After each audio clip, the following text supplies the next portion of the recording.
ਕੀ ਸੁਣੀ ਬਾਣੀ ਸਾਡੇ ਹਿਰਦੇ ਦਾ ਸ਼ਿੰਗਾਰ ਬਣ ਜਾਏ। ਬਚਨ ਗੁਰੂ ਜੋ ਪੂਰਾ ਕਹਿਓ, ਮੈਂ ਛੀਕ ਗਾਂਠਰੀ ਵਾਧਾ। ਗੁਰੂ ਦਾ ਬਚਨ ਹਿਰਦੇ ਰੂਪ ਪੱਲੇ ਦੇ ਨਾਲ ਬੰਨ੍ਹ ਕੇ ਅਸੀਂ ਬਚਨ ਅਨੁਸਾਰ ਆਪਣਾ ਜੀਵਨ ਜੀ ਸਕੀਏ, ਇਹ ਅਰਦਾਸ ਗੁਰੂ ਚਰਨਾਂ ਵਿੱਚ ਕਰੀਏ। ਆਓ ਸਤਿਗੁਰੂ ਜੀ ਨੇ ਕਿਰਪਾ ਕੀਤੀ, ਸੋ ਦਾ ਰਹਿਰਾਸ ਬਾਣੀ ਦੀ ਵਿਚਾਰ ਆਪ ਜੀ ਦੇ ਨਾਲ ਸਾਂਝੀ ਕਰ ਰਿਹਾ। ਗੁਰੂ ਅਰਜਨ ਦੇਵ ਮਹਾਰਾਜ ਜੀ ਨੇ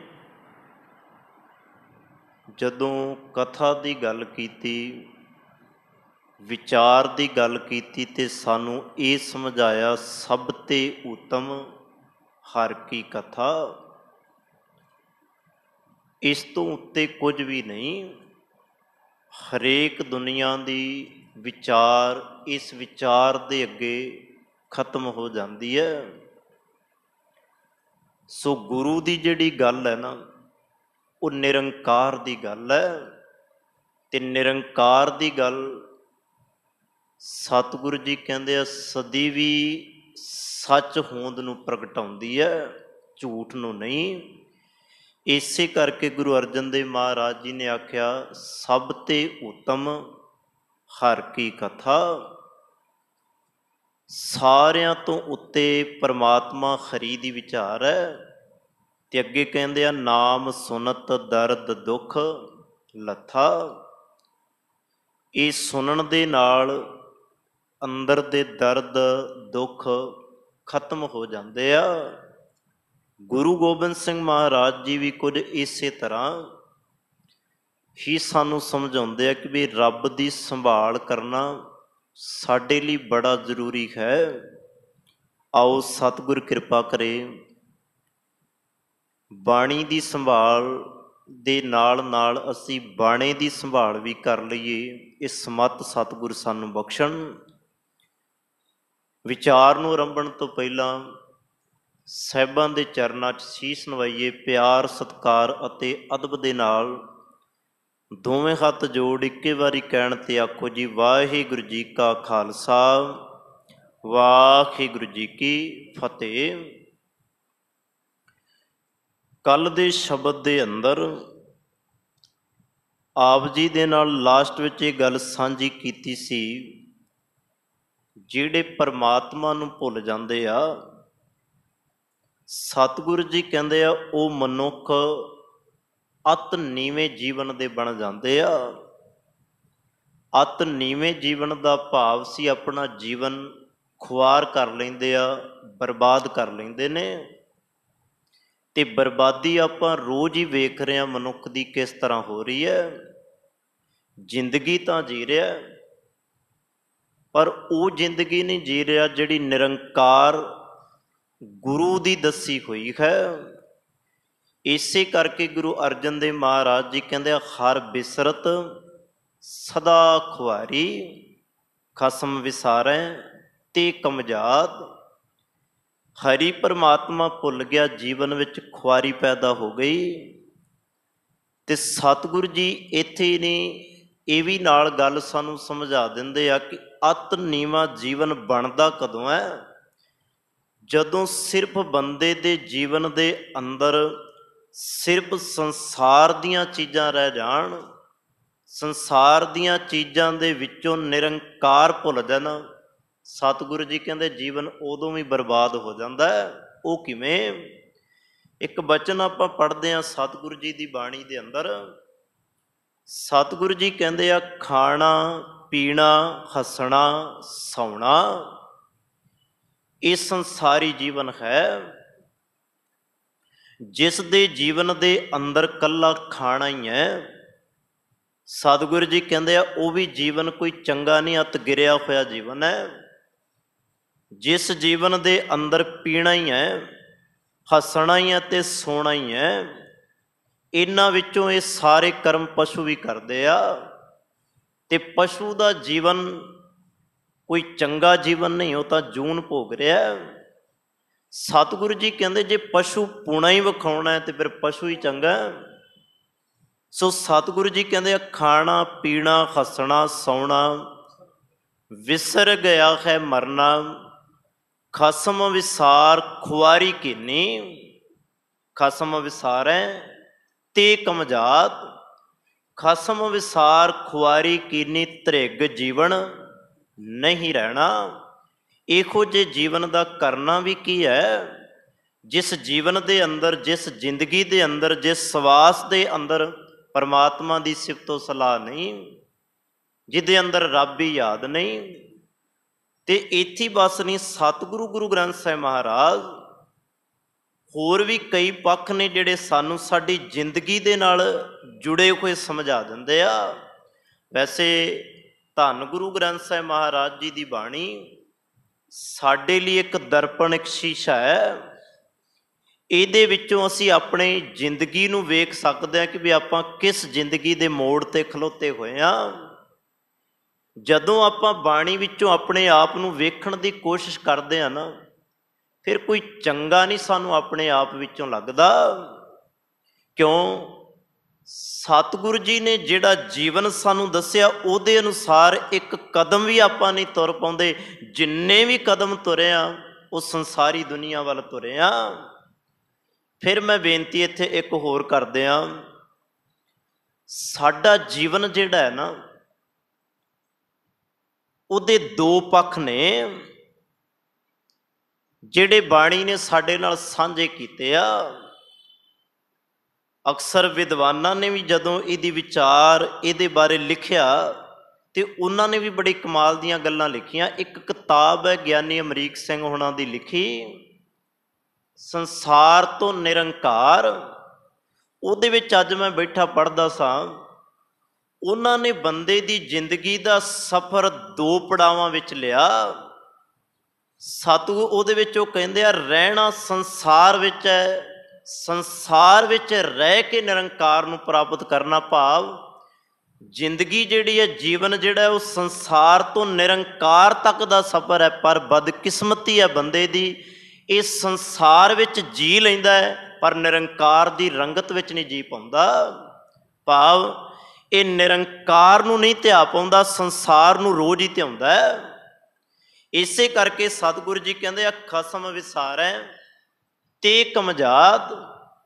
ਜਿਨਨੇ ਖਸਮ ਨੂੰ ਭੁਲਾ ਦਿੱਤਾ, ਰੱਬ ਨੂੰ ਭੁਲਾ ਦਿੱਤਾ, ਨਿਰੰਕਾਰ ਨੂੰ ਭੁਲਾ ਦਿੱਤਾ, ਗੁਰੂ ਨਾਨਕ ਮਹਾਰਾਜ ਕਹਿੰਦੇ ਆ ਉਹ ਬੰਦੇ ਅਤ ਦਰਜੇ ਦੇ ਨੀਵੇਂ ਜੀਵਨ ਵਾਲੇ ਬਣ ਜਾਂਦੇ ਆ। ਉਹਨਾਂ ਦੇ ਜੀਵਨ ਦੇ ਅੰਦਰ ਨਾ ਤੇ ਵਿਕਾਰ ਉਹਨਾਂ ਨੂੰ ਖਲੋਣ ਦੇਣਗੇ, ਨਾ ਹੀ ਮਾਇਆ ਉਹਨਾਂ ਨੂੰ ਖਲੋਣ ਦੇਗੀ, ਤੇ ਨਾ ਹੀ ਪਦਾਰਥ ਉਹਨਾਂ ਨੂੰ ਖਲੋਣ ਦੇਣਗੇ। ਆਪਣਾ ਜੀਵਨ ਉੱਥੇ ਬਰਬਾਦ ਕਰ ਲਏਗਾ। ਸੋ ਥੋੜ੍ਹਾ ਜਿਹਾ ਫਿਰ ਅਗਾਂਹ ਤੁਰੀਏ। ਕਮਜਾਤ ਦੇ ਜਿਹੜੇ ਅਰਥ ਨੇ ਨਾ ਉਹ ਭੈੜੀ ਜਾਤ ਵਾਲਾ ਕੀਤਾ ਗਿਆ। ਭਾਵ ਕੋਈ ਜਾਤ, ਕੋਈ ਪੱਤ, ਕੋਈ ਆਦਰ ਸਨਮਾਨ ਨਹੀਂ ਉਹਦਾ ਸੰਸਾਰ ਦੇ ਅੰਦਰ। ਇਸ ਤਰ੍ਹਾਂ ਦੇ ਭਾਵ ਅਰਥ ਕੀਤੇ ਆ। ਅੱਗੇ ਸਤਿਗੁਰੂ ਜੀ ਕਹਿੰਦੇ ਨਾਨਕ ਨਾਮੈ ਬਾਝ ਸਨਾਤ। ਹੇ ਨਾਨਕ, ਨਾਮ ਤੋਂ ਖੁੰਝੇ ਹੋਏ ਜੀਵ ਅਤ ਦਰਜੇ ਦੇ ਨੀਚ ਕਰਮ ਵੀ ਕਈ ਵਾਰ ਕਰਦੇ ਆ, ਉਹ ਵੀ ਅਤ ਨੀਚ ਕਹਾਉਂਦੇ ਆ। ਜਿਵੇਂ ਅਤ ਦਰਜੇ ਦੇ ਨੀਚ ਕਰਮ ਕਰਨ ਵਾਲਾ ਬੰਦਾ, ਪਾਪੀ ਤੋਂ ਪਾਪੀ ਬੰਦੇ ਦੀ ਗੱਲ ਕੀਤੀ ਗਈ ਹੈ। ਹਰੇਕ ਕਰਮ ਦੇ ਵਿੱਚ ਜਿੱਥੇ ਨੀਚਤਾ ਖਲੋਤੀ ਹੋਈ ਹੈ ਨਾ, ਉਹਦੀ ਗੱਲ ਸਤਿਗੁਰੂ ਜੀ ਕਹਿੰਦੇ ਆ। ਸੋ ਸਤਿਗੁਰੂ ਜੀ ਕਹਿੰਦੇ ਆ ਉਹ ਬੰਦਾ ਅਤ ਦਰਜੇ ਦਾ ਨੀਚ ਹੈ ਜਿਹੜਾ ਪਰਮਾਤਮਾ ਦੇ ਨਾਮ ਤੋਂ ਖੁੰਝਿਆ ਹੋਇਆ, ਜਿਹੜਾ ਪਰਮਾਤਮਾ ਦੇ ਨਾਮ ਨੂੰ ਭੁੱਲਿਆ ਹੋਇਆ। ਨਾ ਉਹ ਦਿਨੇ ਆਰਾਧਦਾ ਹੈ, ਨਾ ਉਹ ਰਾਤ ਨੂੰ ਆਰਾਧਦਾ ਹੈ। ਦਿਨੇ ਵੀ ਉਹਦੀ ਲੰਘ ਜਾਂਦੀ ਹੈ ਅਜਾਈ, ਰਾਤ ਵੀ ਉਹਦੀ ਅਜਾਈ ਲੰਘ ਜਾਂਦੀ ਹੈ। ਸਤਿਗੁਰੂ ਜੀ ਕਹਿੰਦੇ ਇਸ ਤਰ੍ਹਾਂ ਉਹਦਾ ਜੀਵਨ ਚੱਲ ਰਿਹਾ ਹੈ। ਅਗਲੇ ਬਚਨਾਂ ਦੇ ਅੰਦਰ ਸਤਿਗੁਰੂ ਕਿਰਪਾ ਕਰਦੇ ਆ। ਇਹ ਬਚਨ ਸਨ ਧੰਨ ਗੁਰੂ ਨਾਨਕ ਮਹਾਰਾਜ ਜੀ ਦੇ। ਇੱਕ ਛੋਟੀ ਜਿਹੀ ਮੈਂ ਬੇਨਤੀ ਕਰਨੀ ਚਾਹੁੰਦਾ ਅਗਲਾ ਸ਼ਬਦ ਵਿਚਾਰਨ ਤੋਂ ਪਹਿਲਾਂ। ਧੰਨ ਗੁਰੂ ਗ੍ਰੰਥ ਸਾਹਿਬ ਮਹਾਰਾਜ ਜੀ ਦੇ ਪ੍ਰਥਾਏ ਹੈ, ਤੁਸੀਂ ਕਦੀ ਵੇਖਣਾ ਧੰਨ ਗੁਰੂ ਗ੍ਰੰਥ ਸਾਹਿਬ ਮਹਾਰਾਜ ਜੀ ਦੀ ਬਾਣੀ ਦੀ ਇੱਕ ਤਰਤੀਬ ਹੈ। ਉਸ ਤਰਤੀਬ ਦੇ ਅੰਦਰ ਸਾਰੀ ਬਾਣੀ ਗੁਰੂ ਅਰਜਨ ਦੇਵ ਮਹਾਰਾਜ ਜੀ ਨੇ ਐਡ ਕੀਤੀ ਹੋਈ ਹੈ। ਜਿਹੜੇ ਬਾਣੀ ਪੜ੍ਹਦੇ ਆ, ਸਹਿਜ ਪਾਠ ਕਰਦੇ ਆ, ਉਹਨਾਂ ਨੇ ਇਸ ਤਰਤੀਬ ਵੱਲ ਧਿਆਨ ਦਿੱਤਾ ਹੋਏਗਾ। ਸਭ ਤੋਂ ਪਹਿਲਾਂ ਧੰਨ ਗੁਰੂ ਨਾਨਕ ਮਹਾਰਾਜ ਜੀ ਦੀ ਬਾਣੀ ਆਉਂਦੀ ਹੈ, ਮਹੱਲਾ ਪਹਿਲਾ। ਉਸ ਤੋਂ ਬਾਅਦ ਗੁਰੂ ਅੰਗਦ ਦੇਵ ਮਹਾਰਾਜ ਦੇ ਸਿਰਫ ਸ਼ਲੋਕ ਨੇ, ਕੋਈ ਸ਼ਬਦ ਨਹੀਂ, ਕੋਈ ਅਸ਼ਟਪਦੀ ਨਹੀਂ, ਕੋਈ ਵਾਰਾਂ ਦੇ ਅੰਦਰ ਉਹਨਾਂ ਦੀਆਂ 63 ਸ਼ਲੋਕਾਂ ਨੂੰ ਐਡ ਕੀਤਾ ਗਿਆ, ਤਾਂ ਕਰਕੇ ਉਹਨਾਂ ਦਾ ਆਉਂਦਾ ਨਹੀਂ। ਵਾਰਾਂ ਦੇ ਵਿੱਚ 22 ਵਿੱਚ ਉਹਨਾਂ ਦਾ ਜ਼ਿਕਰ ਆਉਂਦਾ ਹੈ, ਜਿਵੇਂ ਆਸਾ ਕੀ ਵਾਰ ਵਿੱਚ ਉਹਨਾਂ ਦੀ ਬਾਣੀ ਦਾ ਜ਼ਿਕਰ ਆਉਂਦਾ ਹੈ। ਉਸ ਤੋਂ ਬਾਅਦ ਬਾਣੀ ਦੀ ਤਰਤੀਬ ਚੱਲਦੀ ਹੈ, ਮਹੱਲਾ ਤੀਜਾ ਧੰਨ ਗੁਰੂ ਅਮਰਦਾਸ ਮਹਾਰਾਜ, ਫਿਰ ਚੌਥੇ ਪਾਤਸ਼ਾਹ, ਫਿਰ ਪੰਜਵੇਂ ਪਾਤਸ਼ਾਹ, ਫਿਰ ਨੌਵੇਂ ਪਾਤਸ਼ਾਹ। ਇਸ ਤਰ੍ਹਾਂ ਬਾਣੀ ਦੀ ਤਰਤੀਬ ਚੱਲਦੀ ਹੈ। ਵੇਖਣਾ ਕਦੀ ਤੁਸੀਂ ਬਾਣੀ ਦੀ ਆਰੰਭਤਾ ਤੋਂ ਪਹਿਲਾਂ ਗੁਰੂ ਅਰਜਨ ਦੇਵ ਮਹਾਰਾਜ ਜੀ ਨੇ ਇੱਕ ਤੁਕ ਤਤਕਰਾ ਤਿਆਰ ਕੀਤਾ ਹੋਇਆ ਬਾਣੀ ਦਾ, ਕਾਫੀ ਉਹਦੇ ਅੰਗ ਨੇ। ਉਹ ਤਤਕਰੇ ਦੇ ਅੰਦਰ ਵੀ ਸਤਿਗੁਰੂ ਜੀ ਨੇ ਇਹੀ ਤਰਤੀਬ ਦਿੱਤੀ ਹੋਈ ਹੈ। ਗੁਰੂ ਨਾਨਕ ਮਹਾਰਾਜ ਜੀ ਦੀ ਬਾਣੀ, ਗੁਰੂ ਅਮਰਦਾਸ ਮਹਾਰਾਜ ਜੀ ਦੀ ਬਾਣੀ ਇਸ ਤਰ੍ਹਾਂ। ਹੁਣ ਇੱਥੇ ਰਹਿਰਾਸ ਬਾਣੀ ਦੀ ਜਿਹੜੀ ਤਰਤੀਬ ਹੈ ਉਹ ਵੀ ਉਸੇ ਤਰ੍ਹਾਂ ਚੱਲਦੀ ਹੈ। ਹਾਲਾਂਕਿ ਰਹਿਰਾਸ ਬਾਣੀ ਦੇ ਅੰਦਰ ਆਪਾਂ ਵੇਖਾਂਗੇ ਗੁਰੂ ਅਮਰਦਾਸ ਮਹਾਰਾਜ ਜੀ ਦਾ ਜਿਹੜੇ 9 ਸ਼ਬਦ ਆਪਾਂ ਗੁਰੂ ਗ੍ਰੰਥ ਸਾਹਿਬ ਮਹਾਰਾਜ ਵਿੱਚ ਪੜ੍ਹਦੇ ਹਾਂ, ਉਹਨਾਂ ਦੇ ਅੰਦਰ ਕਿਤੇ ਵੀ ਗੁਰੂ ਅਮਰਦਾਸ ਮਹਾਰਾਜ ਜੀ ਦਾ ਕੋਈ ਸ਼ਬਦ ਨਹੀਂ ਹੈ। ਹਾਂ, ਜਦੋਂ ਸੰਪੂਰਨ ਆਪਾਂ ਰਹਿਰਾਸ ਕਰਦੇ ਹਾਂ ਤੇ ਆਨੰਦ ਸਾਹਿਬ ਦੀ ਬਾਣੀ ਸਿਰਫ ਆਪਾਂ ਗੁਰੂ ਅਮਰਦਾਸ ਮਹਾਰਾਜ ਜੀ ਦੀ ਪੜ੍ਹਦੇ ਹਾਂ। 3 ਗੁਰੂਆਂ ਦੀ ਬਾਣੀ ਰਹਿਰਾਸ ਬਾਣੀ ਦੇ 9 ਸ਼ਬਦਾਂ ਦੇ ਅੰਦਰ ਧੰਨ ਗੁਰੂ ਨਾਨਕ ਮਹਾਰਾਜ, ਧੰਨ ਗੁਰੂ ਰਾਮਦਾਸ ਮਹਾਰਾਜ ਤੇ ਧੰਨ ਗੁਰੂ ਅਰਜਨ ਦੇਵ ਮਹਾਰਾਜ। ਕਦੀ ਇਹਨਾਂ ਗੱਲਾਂ ਵੱਲ ਤੁਸੀਂ ਖਿਆਲ ਕਰਿਓ। ਸੋ ਮੈਂ ਬੇਨਤੀ ਆਪ ਜੀ ਦੇ ਚਰਨਾਂ ਵਿੱਚ ਇਹ ਕਰਨੀ ਚਾਹੁੰਦਾ, ਜਿਵੇਂ ਸਤਿਗੁਰੂ ਗੁਰੂ ਨਾਨਕ ਮਹਾਰਾਜ ਜੀ ਦੇ ਪਹਿਲੇ 3 ਸ਼ਬਦ ਉਹਨਾਂ ਦੀ ਵਿਚਾਰ ਆਪਾਂ ਕੀਤੀ। ਅਗਲਾ ਜਿਹੜਾ ਸ਼ਬਦ ਹੈ ਉਹ ਧੰਨ ਗੁਰੂ ਰਾਮਦਾਸ ਮਹਾਰਾਜ ਜੀ ਦਾ ਹੈ। ਇਹ ਵੀ ਸਤਿਗੁਰੂ ਜੀ ਨੇ ਤਰਤੀਬ ਦੇ ਅੰਦਰ, ਇਹਦਾ ਸਰਲੇਖ ਕੀ ਹੈ, ਰਾਗ ਗੁਜਰੀ। ਜਿਵੇਂ ਆਸਾ ਰਾਗ ਦਾ ਨਾਮ ਸੀ, ਇਸੇ ਤਰ੍ਹਾਂ ਹੁਣ ਅਗਲਾ ਰਾਗ ਗੁਜਰੀ ਹੈ, ਇਹ ਵੀ ਰਾਗ ਦਾ ਨਾਮ ਹੈ।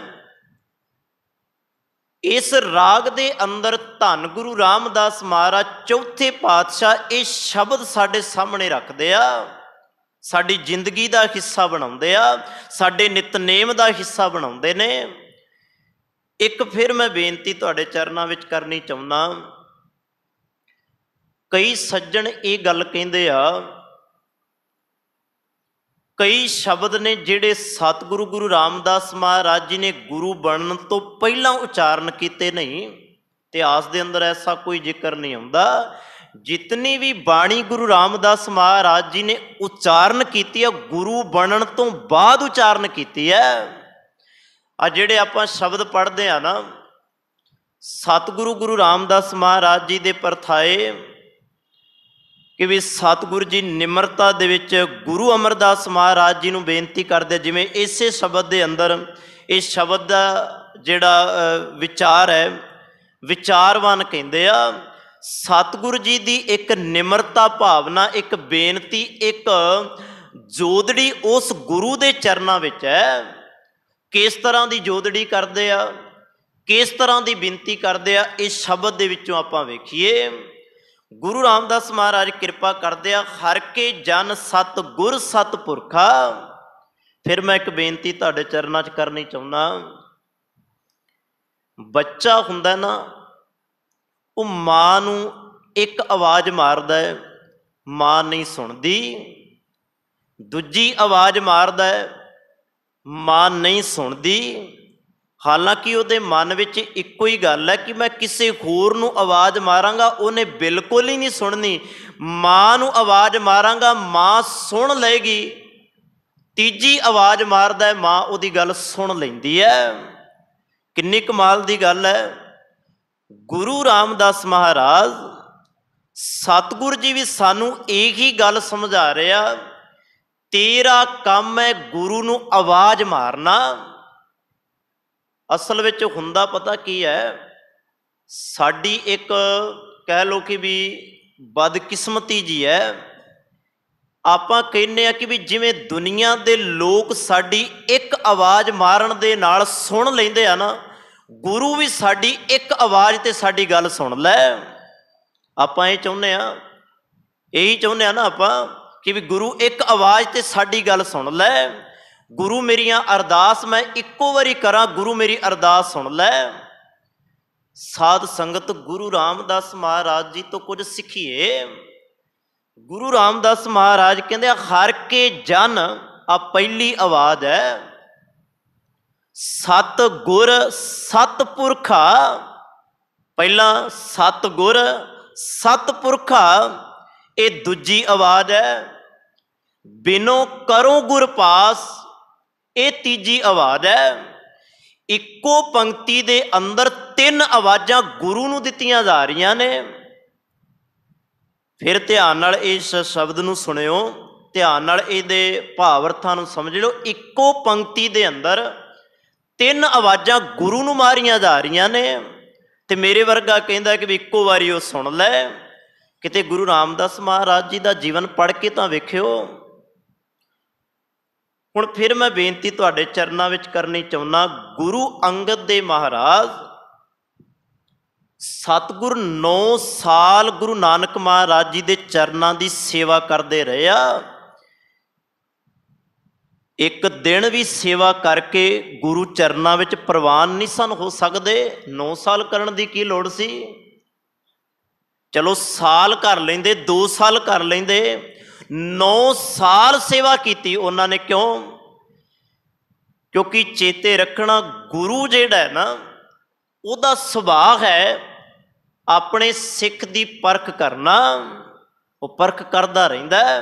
उस तो बाद गुरु अमरदास महाराज जदों उन्हां दे जीवन वाल तुसी झात मारोगे, वो दिन रात गागर अपने मोढे ते ढो के 12 साल गुरु अंगद दे महाराज जी की सेवा करते रहे आ। ते मैं बेनती करा, असी एक दिन करके या असी बेनती कर लीए, एक दिन सेवा करके असी आखिए गुरु साडी सुन लै। नहीं साध संगत, एक दिन दे लई नहीं। सतगुरु जी कहते यार 9 साल वाले बैठे आ, उन्हां दी 9 साल बाद सुनी जाती है। एक 12 साल लगातार सेवा पा करदा है, रोज गुरु गुरु जपदा है, गोर रोज गुरु नूं वाजां पिया मारदा है। उहदी 12 साल बाद सुनी जाती है। वो सच्चे तख्त ते बह के सच्चा बनता है। तू एक दिन विच गुरु नूं किवें सुना लेंगा? सो सतगुरु गुरु रामदास महाराज कहते आ, हर के जन सत गुर सत पुरखा। हे महापुरख गुरु, हे प्रभु दे भगत सतगुरु, हे वाहिगुरु, मेरी तेरे चरनां विच एक बिनो है, भाव एक जोदड़ी है। चलो साडे वर्गा बंदा गुरु दे अगे बेनती करे ते आपां कहने कि भी कोई गल नहीं, ते आपां कर रहे हैं तो गुरु ही कर रहा है गुरु दे अगे। एक कदी तुसी ख्याल कीता होवे, धन गुरु ग्रंथ साहिब महाराज जी की बाणी पढ़ते हो तुसी, सोहिला साहब तो रोज़ तुसी पढ़ते होवोगे।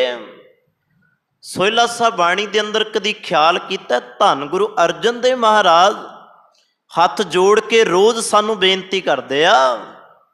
इस तरह जिवें गुरु रामदास महाराज जी बिनो कर रहे, जोदड़ी कर रहे, उत्ते गुरु अर्जन देव महाराज कर रहे आ। वो वचन आप पढ़ते हैं, करो बेनती, बेनती हमेशा बिनो हमेशा हथ जोड़ के की जाती है।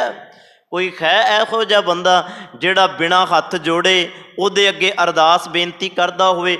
जदों भी अरदास करदे आ साडे हथ जुड़ जांदे आ।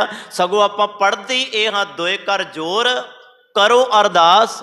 मैं तो तेरे अगे खलो के दोवें हथ जोड़ के ही करदा अरदास, क्योंकि दोवें हथ जोड़न तो बिना, झुके तो बिना अरदास तेरे चरनां विच हो ही नहीं सकदी। हुण गुरु अर्जन देव महाराज हथ जोड़दे आ, करो बेनती सुनो मेरे मीता। किन्नू कह रहे सुनो मेरे मीता। सतगुरु जी कहते हे मेरे मित्र सुन, मैं तेरे अगे बेनती करदा, करो बेनती सुनो मेरे मीता, संत टहल की बेला। हुण गुरु नूं सानू कहण दी काहदी लोड़ पै गई? इहदा मतलब ये होया कि भी असी खजे बड़े अणजाण ते बड़े अवेसले बैठे होए हां। गुरु साडे अंदर नूं झंझोड़दा है, गुरु साडे अंदर नूं फरोलदा है, साडे सुते होए मन नूं जगा के कहंदा पुੱਤ मेरेया सुन, मेरे मित्रा सुन, संत टहल की बेला, रब नूं मिलण दा ये वेला, रब दा नाम जप लै।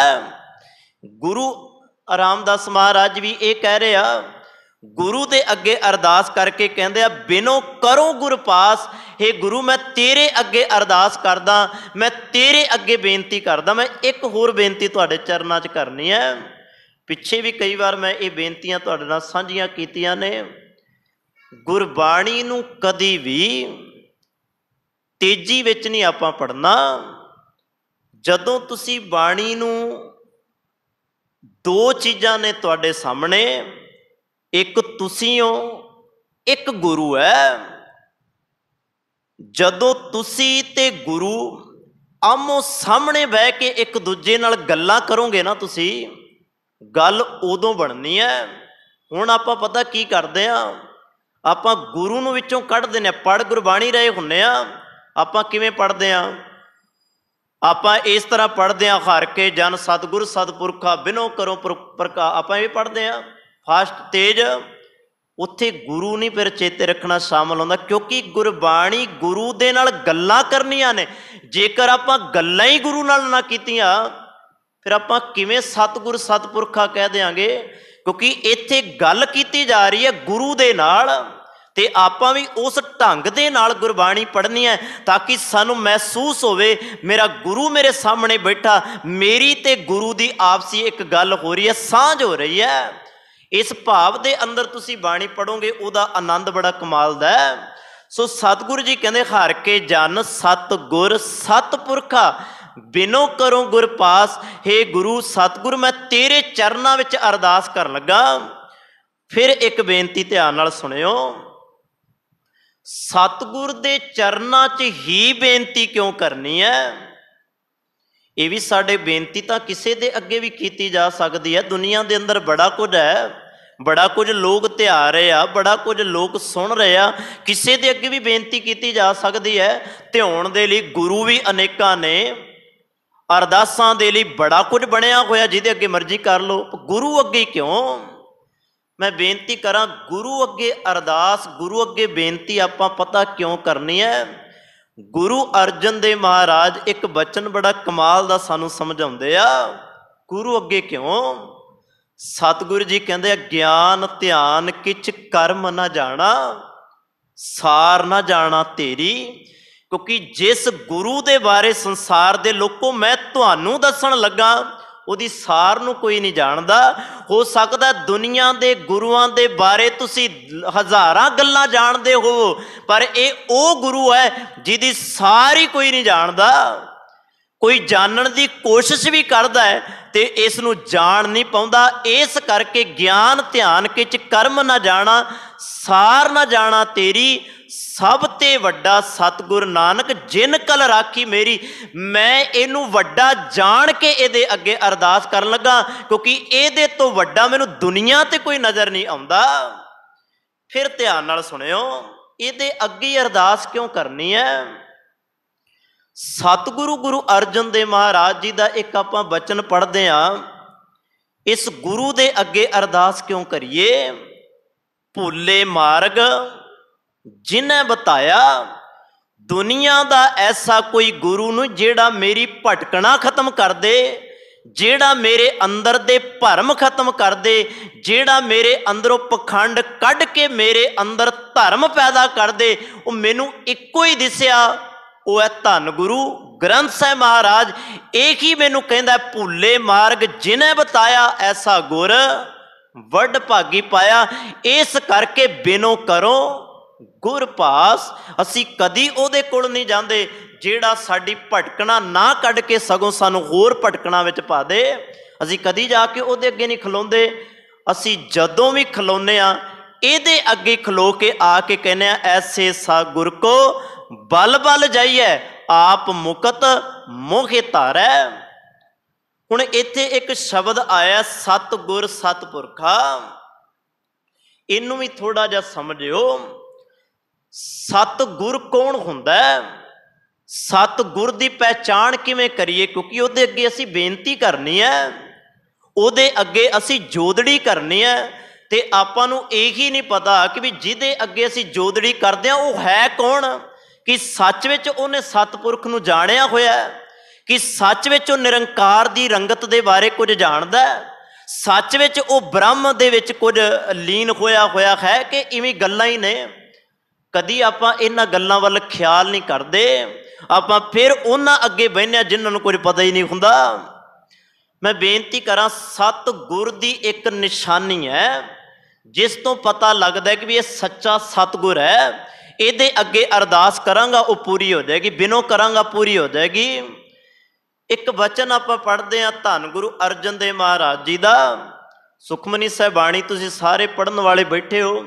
ਸੁਖਮਨੀ ਸਾਹਿਬ ਬਾਣੀ ਦੇ ਵਿੱਚ ਇੱਕ ਵਚਨ ਆਉਂਦਾ ਹੈ, ਸਤਿਪੁਰਖ ਜਿਨ ਜਾਣਿਆ। ਇਹ ਸਤਿਗੁਰ ਦੀ ਡੈਫੀਨੇਸ਼ਨ ਹੈ ਜਿਹਦੀ ਗੱਲ ਆਪਾਂ ਕਰ ਰਹੇ ਹਾਂ ਨਾ। ਹਰ ਕੇ ਜਨ ਸਤਿਗੁਰ ਸਤਿਪੁਰਖਾ, ਇਹ ਉਸ ਸਤਿਗੁਰ ਦੀ ਡੈਫੀਨੇਸ਼ਨ ਗੁਰੂ ਅਰਜਨ ਦੇਵ ਮਹਾਰਾਜ ਦੇ ਰਹੇ ਆ। ਉਹ ਤਾਂ ਐਵੇਂ ਨਾ ਦੁਨੀਆ ਤੇ ਬੜੇ ਸਤਿਗੁਰ ਬਣ ਕੇ ਬਹਿ ਜਾਣਗੇ, ਪਰ ਆ ਡੈਫੀਨੇਸ਼ਨ ਸਮਝ ਕੇ ਤੁਰੀ। ਜਦੋਂ ਇਹ ਸਮਝ ਗਿਆ ਸਾਰਾ ਕੁਝ ਤੇਰੇ ਸਾਹਮਣੇ ਆ ਜਾਏਗਾ, ਸੱਚਾ ਕੌਣ ਤੇ ਝੂਠਾ ਕੌਣ। ਹੁਣ ਇਸ ਬਚਨ ਵਿੱਚੋਂ ਸਮਝੋ, ਸਤਿਪੁਰਖ ਜਿਨ ਜਾਣਿਆ ਸਤਿਗੁਰ ਤਿਸ ਕਾ ਨਾਉ। ਹੁਣ ਇੱਥੇ ਇੱਕ ਗੱਲ ਹੋਰ ਸਮਝਣ ਵਾਲੀ ਹੈ। ਹੇ ਸਤਿਗੁਰ, ਮੇਰੇ ਮਨ ਵਿੱਚ ਇੱਕ ਹੋਰ ਭਰਮ ਖੜਾ ਹੋ ਜਾਂਦਾ, ਕੋਈ ਕੱਲ ਨੂੰ ਆਪਣੇ ਨਾਮ ਦੇ ਨਾਲ ਸਤਿਗੁਰ ਲਾ ਲੇਗਾ, ਮੈਨੂੰ ਕਿਵੇਂ ਪਤਾ ਲੱਗੇਗਾ ਕਿ ਵੀ ਇਹ ਸਾਰੇ ਤਾਂ ਨਾਮ ਲੈ ਕੇ ਬੈਠੇ ਆ। ਉਹ ਵੀ ਕਹਿੰਦਾ ਮੇਰੇ ਕੋਲ ਵੀ ਨਾਮ ਹੈ, ਉਹ ਕਹਿੰਦਾ ਮੇਰੇ ਕੋਲ ਵੀ ਨਾਮ ਹੈ। ਮੈਂ ਕਿਵੇਂ ਪਹਿਚਾਣ ਕਰਾਂਗਾ ਕਿ ਵੀ ਇਹ ਸਤਿਗੁਰ ਹੈ? ਅਗਲੀ ਪੰਕਤੀ ਨੂੰ ਬੜੇ ਧਿਆਨ ਨਾਲ ਪੜ੍ਹਿਓ। ਉੱਥੇ ਸਤਿਗੁਰੂ ਜੀ ਸਮਝਾਉਣਗੇ ਕਿ ਵੀ ਕਿਵੇਂ ਸਤਿਗੁਰ ਦੀ ਪਰਖ ਕਰਨੀ ਹੈ। ਸਤਿਪੁਰਖ ਜਿਨ ਜਾਣਿਆ ਸਤਿਗੁਰ ਤਿਸ ਕਾ ਨਾਉ। ਪਹਿਲੀ ਗੱਲ ਇਹ ਸਮਝ, ਜਿਸ ਨੇ ਸੱਤ ਨੂੰ ਜਾਣ ਲਿਆ, ਜਿਹਨੇ ਸੱਚ ਦੀ ਹੋਂਦ ਨੂੰ ਪਹਿਚਾਣ ਲਿਆ, ਸਤਿਗੁਰ ਤਿਸ ਕਾ ਨਾਉ, ਉਹਦਾ ਨਾਮ ਸਤਿਗੁਰ ਹੈ। ਤਿਸ ਕੈ ਸੰਗ ਸਿੱਖ ਉਧਰੈ। ਦੂਜੀ ਗੱਲ, ਜਿਹਦਾ ਸੰਗ ਕਰਨ ਦੇ ਨਾਲ ਜ਼ਿੰਦਗੀ ਜੀਵਨ ਦਾ ਉਧਾਰ ਹੋ ਜਾਏ। ਸਤਿਗੁਰੂ ਜੀ ਕਹਿੰਦੇ ਆ, ਹਰ ਕੇ ਗੁਣ ਗਾਏ ਸਤਿਪੁਰਖ ਜਿਨ ਜਾਣਿਆ ਸਤਿਗੁਰ ਤਿਸ ਕਾ ਨਾਉ, ਤਿਸ ਕੈ ਸੰਗ ਸਿੱਖ ਉਧਰੈ। ਨਾਨਕ ਹਰ ਗੁਣ ਗਾਓ। ਉਸ ਗੁਰੂ ਦੇ ਗੁਣ ਗਾਈ, ਉਸ ਨਿਰੰਕਾਰ ਦੇ ਗੁਣ ਗਾਈ, ਜਿਹੜਾ ਤੇਰੀ ਜ਼ਿੰਦਗੀ ਦੇ ਅੰਦਰ ਤੈਨੂੰ ਇਹਨਾਂ ਪਖੰਡਾਂ ਵਹਿਮਾਂ ਤੇ ਇਸ ਜ਼ਿੰਦਗੀ ਦੇ ਅੰਦਰੋਂ ਤੈਨੂੰ ਕੱਚਿਆਂ ਦੇ ਨਾਲੋਂ ਤੋੜ ਕੇ ਸੱਚ ਦੇ ਮਾਰਗ ਵਾਲੇ ਪਾਸੇ ਪਾ ਦੇ। ਉਹ ਸਤਿਗੁਰੂ ਹੁੰਦਾ ਹੈ, ਕੱਚਾ ਕਦੀ ਸਤਿਗੁਰ ਨਹੀਂ ਹੁੰਦਾ। ਹੁਣ ਇਹ ਧੰਨ ਗੁਰੂ ਅਰਜਨ ਦੇਵ ਮਹਾਰਾਜ, ਸਤਿਗੁਰੂ ਗੁਰੂ ਰਾਮਦਾਸ ਮਹਾਰਾਜ ਕਹਿੰਦੇ ਆ, ਹੇ ਵਾਹਿਗੁਰੂ, ਮੈਨੂੰ ਸਮਝ ਲੱਗੀ ਕਿ ਮੈਂ ਕਿਹਦੇ ਅੱਗੇ ਬੇਨਤੀ ਕਰਨੀ ਹੈ, ਮੈਂ ਕਿਹਦੇ ਅੱਗੇ ਅਰਦਾਸ ਕਰਨੀ ਹੈ। ਮੇਰਾ ਭਰੋਸਾ ਵੱਜ ਗਿਆ। ਤੁਸੀਂ ਮੈਨੂੰ ਇਹ ਸਮਝਾ ਦਿੱਤਾ ਕਿ ਵੀ ਸੱਚ ਵਿੱਚ ਮੈਂ ਅਰਦਾਸ ਕਰਨੀ ਹੈ ਇਹਦੇ ਅੱਗੇ, ਕਿਉਂਕਿ ਸਭ ਤੋਂ ਵੱਡਾ ਹੀ ਇਹ ਹੈ। ਅੱਗੇ ਤੁਰੀਏ ਥੋੜਾ ਜਿਹਾ। ਸਤਿਗੁਰੂ ਜੀ ਕਹਿੰਦੇ ਆ, ਹਮ ਕੀਰੇ ਕਿਰਮ ਸਤ ਗੁਰ ਸ਼ਰਣਾਈ, ਕਰ ਦਇਆ ਨਾਮ ਪ੍ਰਗਾਸ। ਇਹਦੇ ਭਾਵ ਅਰਥ ਨੂੰ ਹੁਣ ਸਮਝਿਓ। ਧੰਨ ਗੁਰੂ ਰਾਮਦਾਸ ਮਹਾਰਾਜ ਤਖਤ ਤੇ ਬੈਠਦੇ ਆ। ਇਤਿਹਾਸ ਕਹਿੰਦਾ ਹੈ, ਗੁਰੂ ਰਾਮਦਾਸ ਮਹਾਰਾਜ ਵਰਗੀ ਨਿਮਰਤਾ, ਗੁਰੂ ਰਾਮਦਾਸ ਮਹਾਰਾਜ ਵਰਗੀ ਨਿਵਾਣਤਾ ਕਿਸੇ ਦੇ ਅੰਦਰ ਨਹੀਂ। ਐਵੇਂ ਨਹੀਂ ਸਤਿਗੁਰੂ ਜੀ ਦੀ ਬਾਣੀ ਦੇ ਅੰਦਰ ਕਿਹਾ ਜਾਂਦਾ, ਡਿੱਠੇ ਸਭੇ ਥਾਮ ਨਹੀਂ ਤੁਧ ਜੇਗਿਆ। ਧੰਨ ਗੁਰੂ ਰਾਮਦਾਸ ਮਹਾਰਾਜ, ਤੇਰੇ ਵਰਗਾ ਦੁਨੀਆ ਤੇ ਕੋਈ ਨਹੀਂ। ਤੂੰ ਤਾਂ ਉਹ ਪੁਰਖ ਹੈ, ਤੂੰ ਉਹ ਦਾਤਾ ਹੈ ਜਿਹੜਾ ਤੇਰੇ ਚਰਨਾਂ ਵਿੱਚ ਆ ਕੇ ਅਰਦਾਸ ਕਰਦਾ ਹੈ। ਸਤਿਗੁਰੂ ਜੀ ਕਹਿੰਦੇ ਆ, ਉਹਦੀਆਂ ਅਰਦਾਸਾਂ ਵੀ ਪੂਰੀਆਂ ਹੋ ਜਾਂਦੀਆਂ ਨੇ। ਇਹ ਵਿਦਵਾਨਾਂ ਦਾ ਇੱਕ ਬੜਾ ਪਿਆਰਾ ਕਥਨ ਹੈ। गुरु रामदास महाराज जी की जितनी बाणी है ना, वैसे सारी बाणियों ही सतगुरु जी की, गुरु ग्रंथ साहिब महाराज जी की प्यार दे नाल भिजी हुई है। पर विद्वान सज्जणा का मैं कथन तुहाडे नाल साझा कर रहा। वो कहते गुरु रामदास महाराज जी की बाणी दे अंदरों प्रेम, प्यार ते वैराग की झलक बड़ी मिलती है। भाव निमरता भाव दे अंदर प्रेम विच आके गुरु रामदास महाराज जी ने बाणी उच्चारण की है। तो ये बचन जिहड़े मैं तुहाडे नाल साझे कर रहा, ये गुरु रामदास महाराज जी दे हिरदे चों निकले हुए प्रेम दे विच आके गुरु अमरदास महाराज जी दे चरनां विच एक बेनती करदे आ। थोड़ा जा इतिहास नूं मैं लैण लगा ताकि ये बचन की गल जिहड़ी है वो साडे मनां विच बह जाए, हिरदियां विच बह जाए। बासरके दी धरती, चलो थोड़ा जा तुसी लाहौर शहर की आपां गल कर लईए, चूना मंडी लाहौर, जिथे बाबा जेठा जी गुरु रामदास महाराज जी का प्रकाश हुंदा है। हुण चेते रखना, बचपन माँ बाप तो बिना जिहड़ी पंक्ति आपां पढ़दे आ ना, हम रुलते फिरते कोई बात ना पूछता, वो अवस्था जिहड़ी है वो बचपन दी है। वो अगे जाके फिर सतगुरु जी ने बाणी विच ओनू ओदी रंगत दे के सानू समझाया।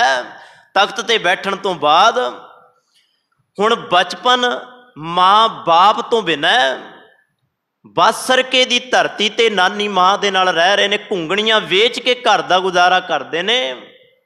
गुरु अमरदास महाराज गल वकड़ी विच लैंदे आ, अपना पुत जान के अपने कोल रखदे आ, सेवा करदे आ। सेवा करन तो बाद जो गुरु घर दी रहमत प्राप्त हुंदी है ना, बख्शिश प्राप्त हो जाती है। अक्सर कोई बंदा किसी नूं कोई चीज़ मिल जावे, वो बंदा हंकारी हो जाता है। पर गुरु रामदास महाराज जदों गुरु अमरदास महाराज जी दी घर दियां तुहानूं बड़ियां दातां मिलियां, तुसी हंकारी नहीं होए, सगों निमरता विच आके ये गल आकी, हम रुलते फिरते कोई बात ना पुछदा। किन्ने पुछना सी सानू? कोई भी पुछण वाला नहीं सी। पूरा लाहौर वसदा सी, चूना मंडी लाहौर दे अंदर बड़े लोग सन, कोई संभालण वाला नहीं। पर जेकर संभालिया, सानू रुलदियां होयां नूं गुरु नानक पातशाह दे घर ने संभालिया। फिर मैं एक बेनती तुहाडे चरनां च करा, मेरा समा हो गया। रुलदियां होयां नूं जेकर कोई संभालदा है ना, ते वो धन गुरु नानक महाराज जी का घर ही है जिहड़ा संभालदा है। अज दियां उदाहरणां सारियां साडे सामने ने। भगत पूरन सिंह जी का जीवन साडे सामने है।